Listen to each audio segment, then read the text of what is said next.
Hello, it's Elena Strabo from SodaTutorials.com, Elena's main game name, and today I'm actually down in my basement here, and it's I just want to do it. I'm starting to do a couple of videos on PvP, player versus player, fighting action that's in the game.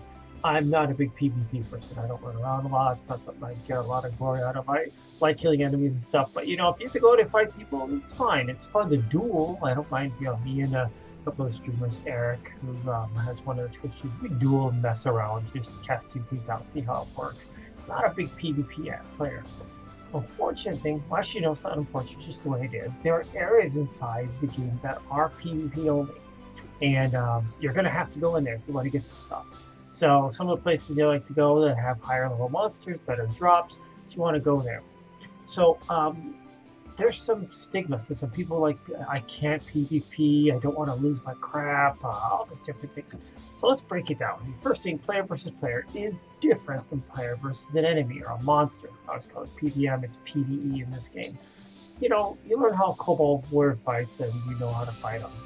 You know how Archer, you know, you get a mage, an archer, and a melee person, you know, go after the big range people, kill them, kite around the melee person. It's just very basic because it's mechanical. You can learn the patterns and work with it.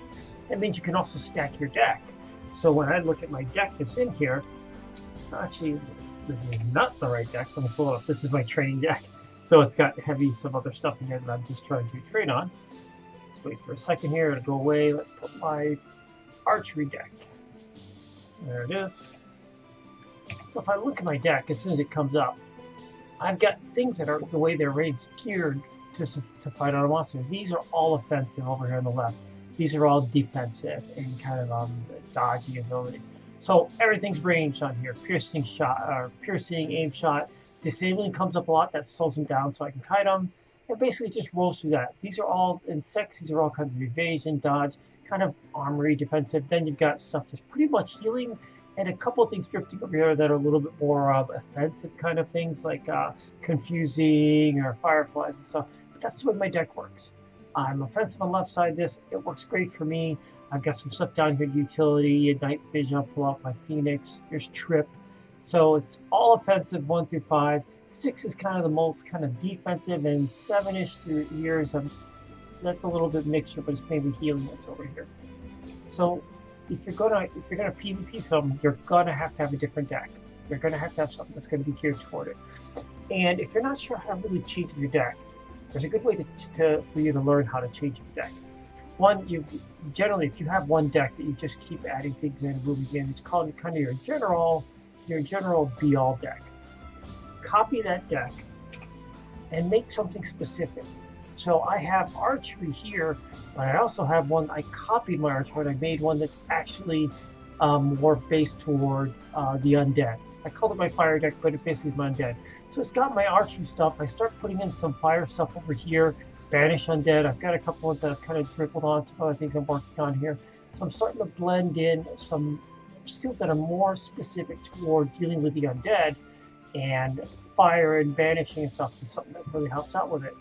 So now you know how you're basically taking your basic deck and say, okay, that worked for me, but I want to tweak it to fit for the undead. The same thing is going to happen for the PvP. You're going to have to change some of it up. So when you think about playing someone on PvP, you do have to have the right balance. So if this person is a mage, what's going to happen? You know, how do you handle a mage? If you're a melee person and you're a sword person, you're fighting after a ranged person, a ranged combat, an archer. How do you slow them down? What do you do to stop him so you can actually get up close to him and whack on him? Now you think, all right, well, maybe I have some stun things, or maybe I have I cast root. Root's a popular one out there, or an ice field, or something out there that would slow them down, allow me to lock them in. If you're a pole arm person, maybe you have pull where you can yank them into you, or push, or whatever it is. So you have to start thinking through the different scenarios that you can fight. Range versus close-up combat. This style of combat versus another. You can't account for anything. You can't account for things that are most popular. And you can say, okay, well, I know that most people fight with these kind of decks. Well, how do you learn what that is? One of the best places to learn is watching them fight. On every Wednesday night, tonight is a Wednesday actually, Virtual League, EVL hosts their fight night. And in their fight night, basically tournaments, players going at each other. It's fantastic to watch them kill each other. You can root for them. Woo, it's cool. But you can watch and see what they're using. What is it that they're fighting with? What kind of spells are they casting? Which is their pick? If that's what they're generally using, tune your deck to fight against that. And it changes. It changes over time. So tomorrow's or Thursday's release 42. There's going to be some changes. So I heard that they're going to take Stolen Arrow, which seems to be popular these days, and they're going to nerf it down a bit. Well, that probably is going to change the deck. The Virtual League things and the fighting, the tournaments are fantastic places to learn the styles that PvP people are using on each other. Look at that. How would I counter that? How would I stand up against that? What would really hit me hard? And change your decks to do that. There's no quick video. There's nothing I can show you that says, put these 5 cards here, put these 3 cards here, that's going to work. It's all about your style. But you don't have to be the best. You don't have to be, okay, I've got to make the deck that's going to kill everybody. Let's get across some simple facts. You are going to die. You will die, no matter what. Could be, perfectly tuned deck between someone else, and eventually someone will lose. Could run out of focus. Could be another PvP person comes in. There's 2 on 3, 3 on 3, whatever the reason is. Just accept the fact you're going to die. It relieves a lot of pressure. That's all right, I'm going to die. So, how can I have a chance? How can I run around? Maybe I'll put some evade skills so I can run away if I have to and not die. That's it. You don't have to be the best. You just have to be able to kind of hold your own. So that's just generally think about it that way. Coming in this video, and this was a little bit this is very freeform. I'll get some more specific stuff as I go through it. I actually learned this and do this myself. One of the things that I want to do is talk about what you bring into your into the fight. If you're going to go PvP, whether you turn that off at the Oracle, you are now in PvP mode, or you go to a PvP zone. What you have is important. What you're wearing. I look at this. Here's my picture. I've got my loot bag, which I stick stuff, and I've got nothing in there. I've got my magic reagents. Here's my, I've got a boatload of corpse wax because that's just what comes to the end of that. I got to dump some of that, so let's take 110 of that, and I'll mark that out. I carry about 60, 70 reagents in my little magic bag on average. I've got my supply, I've got my songs, I've got my arrows and my food, my caltrops, my daggers, and my cool sword, and my 1 grand suit. I got everything. So yeah, I can switch from my current look to the pink outfit that I typically have on right now these days. And not to mention, I've got my Lord British coat, I've got my necklace, my slipshot shooter sash and the ring, my cool bow, Elven Woodwind, I've got my epic leather, my Virtuonaut pattern leather gloves, leather pants, the Virtuonaut epic leather armor, and my plus 11 hat. So you go into PvP and you lose. You're going to lose some things. Basic things. You're going to lose a body part. They're going to, if you die, they're going to give you your skull, your hand, or your jaw. You can't do anything about that. So let's just assume that happens. That just means they can run out of your skull. Ha ha ha! I killed Elena. The other things that do the drops in there, it comes out of your inventory. You can see, like, sometimes I'll be dueling around with one of our friends, and he will fall down to the ground dead, and his leather armor, his chest piece will be disappeared. It's bare. I know that that's actually in the little the tombstone. So if I wanted to, if I claimed his loot, I could take his chest armor. So you can lose any one of these. What if I lost this bag with all my supplies in it? This entire bag. So when you think about this, like, all right, I don't want to go into an area where I'm going to lose. I have the chance to lose any of this. Now you can spend some money, like 2,000 gold, to reclaim it back and ransom it back and whatnot. But still, you want to think, like, there's stuff I don't want to lose. And I don't want to lose my artifact, my slipshod shooter sash. I paid a chunk of gold for that and whatnot, or my armor, the British cloak, and all that stuff. So if you think about that, if I was going to say, okay, I don't want to lose this kind of stuff, you have to actually equip your character in a manner. Let me go put this. I'll put this stuff back here. You want to equip your character in a manner where you're not feeling like you're going to lose anything. So let's do this. And oops. pardon my nudity. I'm gonna take all my stuff here. Wait, let me turn you around so at least you don't see my front. I'm bashful. Don't look at me, boys. Fresh. Anyways, so I'm gonna take all my armor, my bow, I'm gonna strip her down to nothing. Alright, so she has got nothing. It's all in my bags here. Now you can't lose your tools in here. Those aren't things that are gonna pop out. So let's take my loot. Let's take my magic. And let's take my supplies, put that right below it. There they go. Now I'm gonna take, let's see. Open this up. I can't open it. There it is. Aha. So this is a bag. I'm gonna take it off, put it right here in my inventory. And you'll be going, what the heck is all this? Look at this. So I have to have some reagents. So I don't use a lot, so 10 is probably enough for me at this point running around, or 20 I think I decided. Here's what I did. I took 20 black pearls and I put them into stacks of 5. I did it with the corpse wax, I did it with garlic, I did it with magic, did it with nightshade, did it with serpent scales, did it with spider silk, did it with sulfur ash. And there it is, voila. Now, I took and I created, I have +1 epic leather, nothing special, not masterwork, nothing else. This is all, I don't need the helm. I need boots. Where are my boots? I got a regular crimson pine longbow. It's all fancy, nothing big. Got some stats on it. +5 weapon critical, +20 focus. That'll help me out, but I didn't spend a lot. It's just the material I need on it. I need my boots. So let's go and get my boots here real quick. My boots. Where I have boots? In here. Epic leather boots. All right, let's equip those. And let's put this, I didn't want this epic leather helm. So, let's put in my inventory.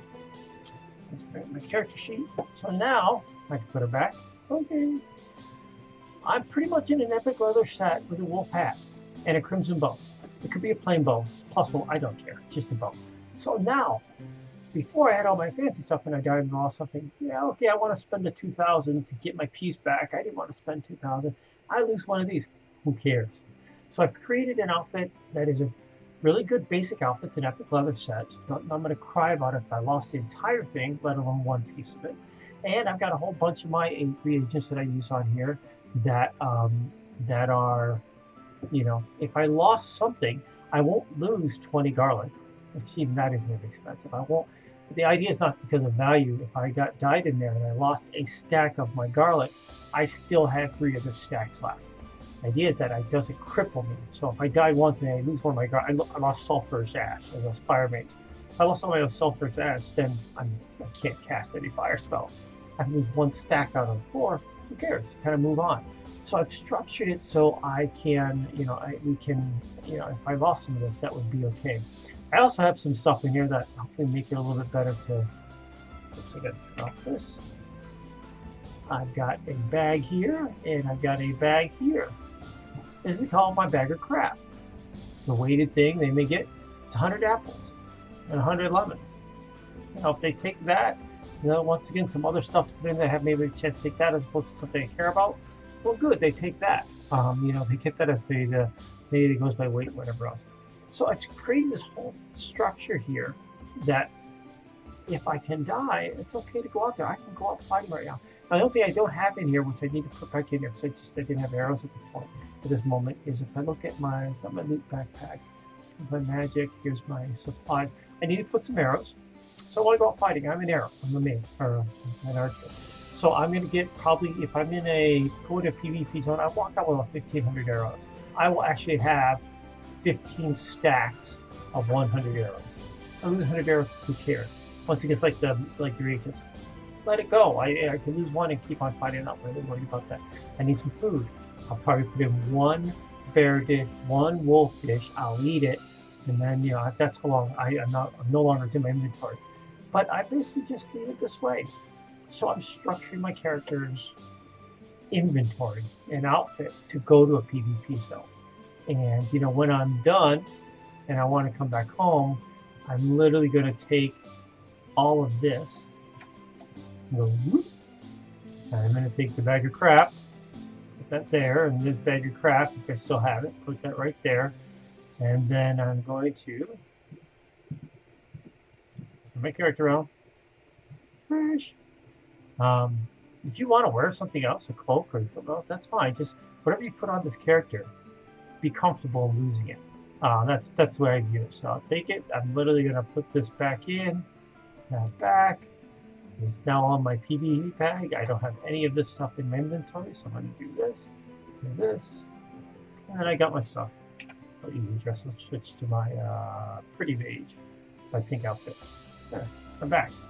So I've literally gone for a transformation as far as my inventory on what I want to wear, what I want to carry with me that's structured in a PvP environment to what I normally run on your normal non-PvP mode. Pay attention to that. It helps you by doing that and losing some of the fear that you're okay. I'm going to maybe lose something. By lessening that, it makes it the opportunity to, I feel you may want to go into PvP zone more at. It's like just go with a friend. Hey, see if someone wants to go out there. I mean, I know a couple of streamers that are out there usually. If it's something we want to hook up and go out there and do, that's fine. We can go out there and do a party and fight out there. That's fine. It just kind of, once it gets you past it, okay, and here's the hook. You start getting things that you can't get in the regular zones. You can, okay, well, I'll come back here. Eventually you're going to die. And then you're kind of like, well, should I go back or not? You go back. It's a game. You're not losing anything important. It's just a game. Another thing I hear, and I've heard my friend Eric over here say this, my character's not ready, not suited yet. Your character's always suited to go. If you're a new character, you're suited to go. My belief is, when you want to do something, just go and do it. Now, if you prep your character and probably arrange your deck so you have more of a chance to move one, go out there. The best thing will happen is that you're going to get in a fight and win or lose. You're going to get some experience with it. And you're going to remember, this worked, this didn't work, let me change this. Change that. I need more of this inventory, I need this kind of stuff in my deck, and just start playing it. And just go out there. I kind of said, pick a day, pick an event, pick something you want to go. I'm going to go into this area. Be damned, I'm going to go look for resources. I've done this in Midras Ruins. I've been liking it. It's got obsidian golems, and one time I got a ring of luck, and I like killing those things. I can kill them very well. They give me obsidian chips. I can make money. So that's it. I'm going to go there for once in a while. And when I go there, I'm going to be prepared. First I went in my full self. I hope someone doesn't come. If you look at this, part of the reason why I'm preparing some of this in here is that, let me get over here. If I look at this, I'm invisible. Yeah, it's cool to be invisible. This one actually just put pure invisible. This one, shadow form, actually puts it as invisible, and you can move around. So I can go in there, take a look around. I can literally go into invisible, take a look, see players nearby, do whatever else. If I see someone, I always have num key is 0, players nearby. You can have this up. If someone comes into the zone, you're not sure, stop what I'm doing. I go invisible to see what and where that player is at. Do I know him? If the Ordic RP Zach on the stream comes in, I know him, probably going to come in. If it's Oxno, he's probably going to come in, we're probably going to fight just because he wants my head. I know he does. Damn you, Oxno. I'm just teasing. What if someone else I just don't know? Shoot, then I'm probably going to, alright, you stay invisible here for a little bit, find out what he's doing, where's the nearest exit, I'm going to dash out, whatever. So, yeah, just play around with it. It's just fun. That's the best part. And then someone says, hey, do you ever PvP? Yeah, I do. Once in a while, I'll go in there. Have you ever won? No, just, I just make sure I don't die. If you do that's your goal, it's something. So that's it. So I'm going to start doing a couple as I start to do some more of these PvP stuff just for fun. I never just said, I'm going in to fight them. I'm going into areas to get crap that I can't get in the normal areas. And I'm trying to avoid the fight. But if I have to, I want to be prepared to fight. If they beat me, yeah, you got me. To get the skull of the Lena Strombo, I'll try to put it out there. Hey, I'll pay for that if you want. I'd actually like to have my skull back. But Anyways, so that's it. Just a little bit of informational video on it. I think the important thing was, how to structure your character's inventory and preparing yourself that if you do die, how to handle with that, and then yeah, get you thinking on the process about what you do with the deck on there. So when I get my next one, actually, I'm probably gonna sit down and actually work my deck. If not tonight, the release 42 is coming out tomorrow. It's not going to be tonight. Maybe I may do it this weekend. I'm going to go through and kind of structure deck, and when I go to do that, I'll actually record that one. I don't know if it's the right deck. Who cares? It's a deck. It's a strategy. Whether it works or not, well, we'll see that in battle. We'll go fight, and then if it works, great. If it doesn't, I'll come back and retool it again. But I think seeing someone just go through the mechanics and me talking to it actually helps me do it, but I think seeing someone can help some others out there too. If you get questions or comments, put them on the video, thumbs up or thumbs down. Once again, this is the latest Strombo from SodaTutorials.com. Again, here's going to pop up a thing with our previous video. Last video is recorded. You can click on that. Bottom side has SodaTutorials.com. I do put information out there. A lot of on the links section, supposedly on the site, there is links to a lot of the streamers I like to watch. Go out there and see that. You'll see some of the names I've referenced in here. And there's a picture of me in the wings. If you like the channel content, go ahead and click on that. And you can subscribe to the channel, and that'd be greatly appreciated. Once again, playing a Strabo. Take care now.